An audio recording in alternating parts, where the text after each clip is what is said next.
दरअसल बाबात्माओं, सोते को जगाने संत आते हैं,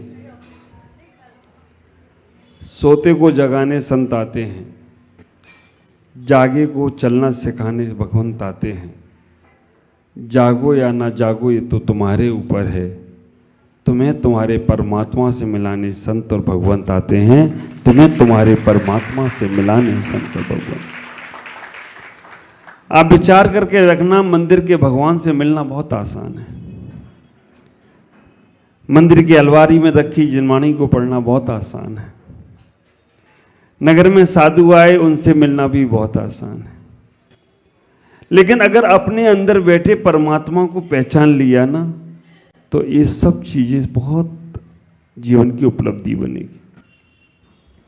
हम आज तक हमारी यात्रा केवल मंदिर तक की रह गई, हमारी यात्रा हमारे ग्रंथों तक की रह गई, हमारी यात्रा हमारे संतों तक की रह गई। बस ये हमने कर लिया तो हम निहाल हो गए, ऐसा सोचती है। विचार करो, हमारे जीवन में एक उपलब्धि हमारे पास अपने अंदर भी बैठी है। हमने इतना ही ख्याल करके रखना है कि जैन कुल में जन्म लेने का मतलब है कि अपने आप को भगवान बनाना। 84 लाख योनियों में भटकने के उपरांत केवल जैन ही कुल एक ऐसा कुल है जहां तुम भगवान बन सकते हो। सब तक की यात्रा ऐसी यात्रा है कि अधूरी यात्रा है। कहीं बैकुंठ की यात्रा कराते हैं, कहीं निराकार की यात्रा कराते हैं, कहीं और कोई की यात्रा कराते हैं, लेकिन जैन कुल एक ऐसा है जहां तुम्हें परमात्मा बनने की यात्रा होती है। आप विचार करना, हम लोग पढ़ते हैं अरहंते शरणम पब्बवजामि, अरहंत की शरण को प्राप्त हो जाओ। अन्य धर्मों में कहते हैं बुद्धम शरणम गच्छामि, बुद्ध की शरण को चले जाओ।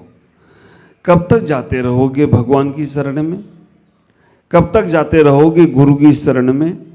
कब तक जाते रहोगे ग्रंथों की शरण में? एक बार उनको उपलब्ध होने का प्रयास करो। कब तक भूले रहेंगे हम अपनी उस आत्मशक्ति को? हमारी आदि यात्रा केवल इतने में ही निकल जाती है कि हम मंदिर गए, गुरु के पास गए और भगवान के पास गए, बस इसमें ही पूरा जीवन निकल गया। अपने पास कब जाओगे? आप लोग सोच रहे होंगे अच्छे महाराज आए, जैसे तैसे तो मंदिर बनाया, जैसे तैसे मंदिर छोड़ा, और महाराज कह रहे मंदिर छोड़ो। मैं आपसे इतना कहना चाहता हूं, मंदिर छोड़ना नहीं है, मंदिर को तो जोड़ना है, लेकिन उसके साथ साथ अपने आप को भी जोड़ना है। आप विचार करो, इतना ही सोचने का प्रयास करो कि मील के पत्थर को देखकर अगर हम पकड़ कर बैठ गए तो कभी मंजिल मिलने वाली नहीं। मील को पत्थर को देखकर हमें आगे बढ़ने का प्रयास करना। मील का पत्थर भले ही कहता हो कि बेंगलोर 1000 किलोमीटर है, हमको जब कलकत्ता से चले थे तब बेंगलोर 2500 किलोमीटर था। समय शेखर चले गए, मुंगेर चले गए, और कहीं घुमाए तो 3-3.5 किलोमीटर हो गया। बाकी कभी गोमटेस हो जाएंगे तो और हो जाएगा। अगर वो पत्थर को पकड़कर हम बैठे रहते तो हम बेंगलोर पहुंच पाते क्या? और आप विचार करके रखना, बेंगलोर पहुंचे और संभवनाथ देखकर तो ऐसा मन आनंदित हो गया, सबसे पहले ही संभवनाथ मिल गए हैं, तो अब मेरा बेंगलोर और तुमकुर और कर्नाटक में कोई भी काम असंभव नहीं होगा। ये मुझे बड़ा पक्का विश्वास हो गया। ये इतना चला 3 दिन में, पूरा का पूरा 3 महीना चलना एक तरफ, और 3 दिन में ज्ञानोदय वालों ने बहुत चलाया है मुझे। अध्यक्ष जी कहाँ है? राकेश जी, अध्यक्ष जी, मनोज जी, मुकेश जी और कोषाध्यक्ष जी आ गए हमारे पास कि महाराज आपको चलना ही पड़ेगा। इधर से महेश जी इम्फाल वाले हमारे, अब तो बेंगलोर के हो गए, इनकी खबर आ गई वहाँ से, महाराज ज्ञानोदय तो जरूर जाना है आपको, क्योंकि मुकेश भाई ने इनको खबर कर दी। ये दिल्ली से दौड़ के आ गए। आप विचार करके रखना, असंभव था पर तुम्हारे यहाँ संभव ना थे, उन्होंने असंभव को संभव कर दिया हो तो कोई आश्चर्य की बात नहीं। लेकिन मैं कहना ये चाहता हूं, यहां पर बहुत अच्छे युवा टीम, मैं तो जब देख रहा था बिहार में कहां के लोग, मेरे तो पुराने बिछड़े चावरा के देव देखो, एटा के देखो, कहाँ कहाँ के लोग मेरे सब यहीं मिल गए और वो मेरे को पहचान गए कि महाराज पहचाना। मैं तो अपने आप को पहचानने निकला हूँ, तुम तो हमें पहचानो, तुम्हारा कल्याण हो जाएगा। आप विचार करके रखना, इतना ही सोचना कि युवा टीम को देखकर मुझे ऐसा लगता है ITI के बच्चे जो यहाँ पर आए हैं, ऐसा लगता है कि हमारा धर्म अगर ऐसे इन युवाओं के पास रहा तो हजारों हजारों साल और बढ़ जाए उम्र, तो कोई आश्चर्य की बात नहीं। जिस वक्त युवाओं के पास धर्म की बागडोर आ जाती है, मैं हमेशा कहता हूं बड़ों के अनुभव युवाओं की शक्ति, बड़ों के अनुभव युवाओं की शक्ति, बदल जाएगी पूरी सृष्टि, बदल जाएगी पूरी सृष्टि। बड़ों के अनुभव लेना है और युवाओं की शक्ति का सदुपयोग करना है। इतना ही सोचो, तुम्हारी जॉब शुरू होती है 10 बजे, उसके पहले अभिषेक करने आते हो। जॉब खत्म हो जाती है 6 बजे, उसके पहले उसके बाद स्वाध्याय करने आते हो। और ये देखा जाए विशेष जितनी भी सरकार हैं, जितनी भी समाजें हैं, जितनी भी सरकार हैं, वो सब जैन धर्म को फॉलो कर रहे हैं। क्यों? उन्हें मालूम है कि जैनी 10 बजे के पहले फ्री नहीं होते, तो उन्होंने कहा कि मेरे यहाँ जॉब में आना है तो 10 बजे ही आ जाना। उन्हें मालूम है कि जैनी रात में नहीं खाते, तो वो 6 बजे छोड़ देते हैं, क्योंकि ये जैन धर्म को फॉलो कर रहे हैं, इसलिए वो कर देते हैं। ख्याल करो। लेकिन हम अमेरिका वालों के चक्कर में पड़ गए, वो रात को तुम्हें उल्लू बना देते हैं। ऐसी पाश्चात्य संस्कृति में पड़ गए, वो तो आराम से सोते हैं, तुझसे काम कराते, लेकिन वो तो उस वक्त जागते। कोई बात नहीं, हम अपने जीवन में अपने को पहचानने का प्रयास करें। मील के पत्थर को पकड़कर बैठ गए तो हम कहीं नहीं पहुंच सकते हैं। ये जिनेंद्र भगवान जो हैं, वो तुम्हें तुम्हारा स्वरूप बताने को प्रयास कर रहे हैं, वो तुम्हें तुम्हारे रूप से परिचय कराने का प्रयास कर रहे हैं। वो इतना ही कह रहे हैं, बेटा मैं एक बार मंदिर आया था, हमेशा के लिए भगवान बन गया। पाषाण की मूर्ति एक बार मंदिर आई, हमेशा के लिए भगवान बन गई। और बेटा तुम रोज रोज आ रहे हो, कम से कम भगवान के गुण तो एक हाथ तो प्राप्त करो। आप विचार करो, मूर्ति तुम्हें देख के मुस्कुराती है, देखना कभी।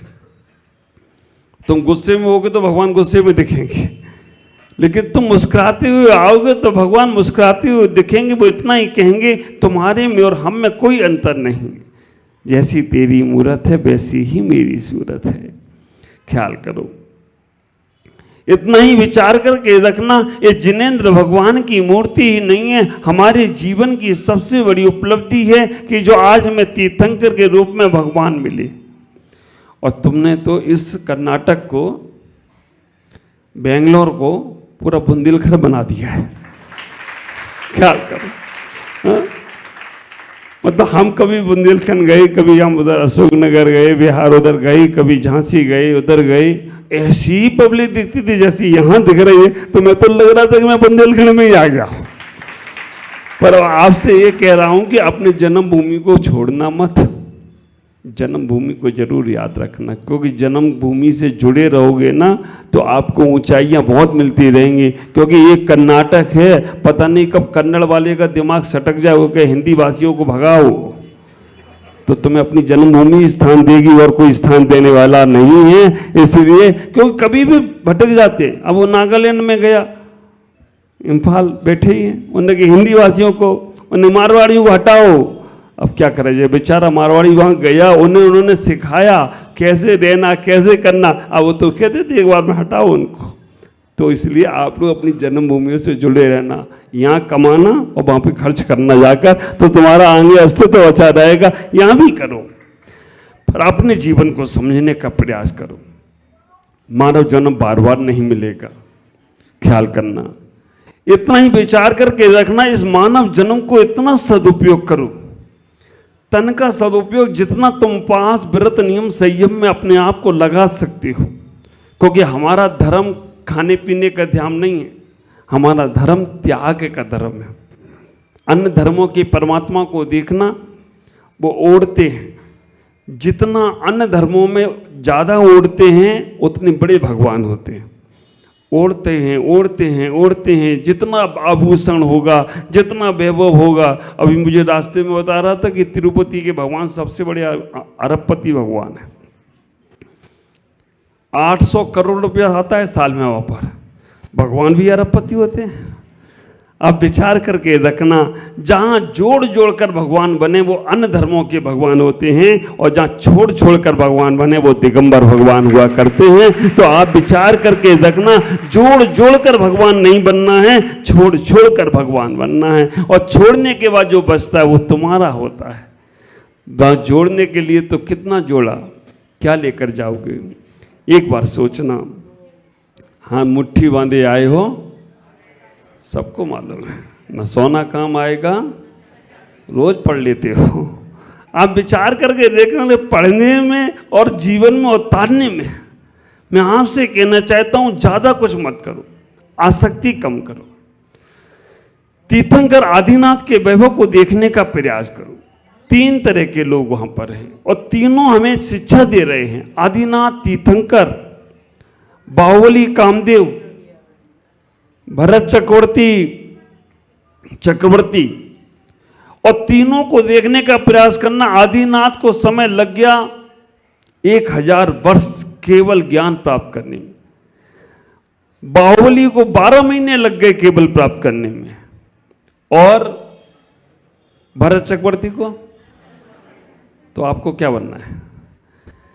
भरत चक्रवर्ती को अंतर्मुहूर्त में केवल ज्ञान क्यों प्राप्त हुआ? तीर्थंकर को 1000 साल क्यों लगे? क्योंकि वो 83 लाख पूर्व तक घर में राग रंगेलियां मनाते रहे, घर में ही रहे, निकले ही नहीं घर से। देवताओं को चिंता हो गई, 83 लाख तो पूरे हो गए, 84 लाख की आयु है, 1 लाख पूर्व में बैराग होगा कि नहीं होगा? जन्म दिवस मना रहे हैं तीर्थंकर आदिनाथ भगवान। तो देवताओं ने कहा कि कुछ तो करना चाहिए, वो भी प्लानिंग में रहते हैं। उन्होंने कहा नीलांजना को भेज दो, जिसकी आयु कम है उसको ही भेजो। और नीलांजना को भेजा, नाचते नाचते नृत्य करते करते, और वो मृत्यु को प्राप्त हो गई। और नीलांजना का नृत्य देखते देखते उनको बैराग हो गया। अब विचार करना, मैं तो कई बार सोचता हूं कि कैसा नृत्य होता होगा पहले। नृत्य देखकर, भक्ति देखकर भगवान को बैराग हो गया। और आजकल तुम्हारा नृत्य देख लें तो बैरागी को बैराग से बैराग हो जाए। हा? ऐसा डांस करते हो। मुझे आज तक तो ये लगती है, आजकल, पहले का जमाना था जब हमारे घरों में शादी होती थी तो घर की महिलाएं खाना बनाती थी और बाहर की आती थी डांस करने के लिए। अब आजकल क्या करते हो? ये तुम्हारी हंसी बता रही है क्या करते हो। बाहर की महिलाएं खाना बनाती हैं और घर की जाके बाहर डांस करती हैं। बहुत जमाना बदल गया। तो आप विचार करके रखना, आदिनाथ ने 83 लाख पूर्व तक राज भोगा, इसीलिए उनको 1000 साल लग गए। बाहुबली भी घूमते रहे, भाई से वैर कर लिया तो 12 साल लग गए। लेकिन भरत चक्रवर्ती घर में बैरागी थे। हाँ, घर में बैरागी। कैसे बैरागी? रोज सुबह पड़घान करते थे, 9 बजे 10 बजे जब साधु की चर्या होती थी। भरतीय से वैभव पढ़कर देखो एक बार, मालूम पड़ेगा कि क्या जीवन था। 9 बजे 10 बजे सबको छोड़कर, बिना सैनिकों को भी मना कर देते थे कि हमारे साथ आना मत, क्योंकि मुनिराज देखेंगे तो जी वैभव के साथ आए हैं। खाली धोती दुपट्टा पहनकर, उनकी पटरानी का नाम था कुसुमा, उसको लेकर चौराहे पर खड़े हो जाते थे। पता नहीं इधर से मुनिराज आएंगे या इधर से आएंगे, यहां से आएंगे, किधर। चारों तरफ देखते थे कि कहीं से कोई मुनिराज आ जाए, कोई त्यागी वृत्ति आ जाए। और आप विचार करके रखना, लालायित होते थे। मुझे लगता है कि आज ज्ञानोदय वाले सारे भरत चक्रवर्ती जैसे बन गए हैं। घरों घरों में चौका। हाँ, कल बता रहे थे महाराज 9 चौका हो गए, रास्ते में इतने चौके हो गए। मैंने कि भरत चक्रवर्ती जैसे बैरागी लोग हैं तो वो पहले साधु को हार कराएंगे, फिर हार करेंगे, और बाकी के तो पहले खुद ही कर लेंगे। महाराज को तो करते रहेंगे। विचार करके रखना। और वो भरत चक्रवर्ती घर में ऐसे बैरागी हुए, सारा वैभव उनके पास क्या नहीं था। 365 रसोई थे, और 365 रसोई सुनकर आप सोचते होगे 365 दिन में एक एक रसोईया बनाता होगा भोजन, तो एक का नंबर 365 दिन वाले बाद आता होगा। नहीं, 365 रसोइये एक दिन में ही भोजन बनाते थे। अब आपको लगता होगा कि 365 रसोइये हैं तो चक्रवर्ती की सेना बहुत बड़ी थी, सबके लिए बनाते होंगे। नहीं, केवल भरत चक्रवर्ती का भोजन 365 रसोइये एक दिन में केवल भरत चक्रवर्ती का भोजन बनाते। अब 365 रसोइये जिस चौके में घुस जाएं, चौका कितना बड़ा होगा, तुम्हारे ज्ञानोदय में तो बन जाएगा। और वो सारे के सारे भोजन केवल भरत। अब आपको लगता होगा भरत चक्रवर्ती वो ज्यादा खाते होंगे, नहीं, उनके भोजन को देखने के लिए, शोधने के लिए, बनाने के लिए आप विचार करके रखना, इतना वैभव था, लेकिन फिर भी बैरागी थे। आप विचार करो, सोचो कि उनके पास हजारों हाथी, घोड़े, मुकुटबद्ध राजा, सब राजा नमस्कार करते थे, बैरागी थे। आप विचार करके रखना, भरत चक्रवर्ती ने इतना सारा वैभव देखने के बाद भी अपने मन में बैराग का भाव रखा। देवताओं में जब चर्चा हुई कि भरत चक्रवर्ती कैसे बैरागी, दो देवता परीक्षा करने आ गए।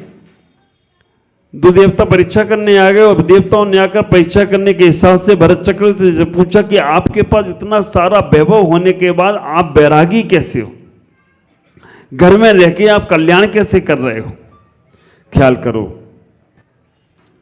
भरत चक्रवर्ती ने कहा, मैं तुम्हारे प्रश्न का उत्तर दूंगा। ये उदाहरण कई बार आपने सुना होगा, मेरे मुख से सुना होगा, चिन्हवाणी चैनल पर आपने रात को 9:40 पर कई लोग सुनते हैं। आप विचार करके रखना, भरत चक्रवर्ती ने उस दोनों देवताओं से कहा कि आपको मैं प्रश्न का उत्तर दूंगा कि मैं घर में बैरागी कैसे हूं। मेरा एक काम करो, एक कटोरा दे रहा हूं, एक कटोरा पूरा दूध से भरा हुआ है। इस दूध के कटोरों को लेकर जाकर मेरा वैभव देख के आ जाओ। मेरे रानीवास में जाना, वहां पर मेरी रानियों को देख कर आना, बताना सबसे सुंदर रानी कौन सी है, फिर मैं तुम्हारे प्रश्न का उत्तर देता हूं।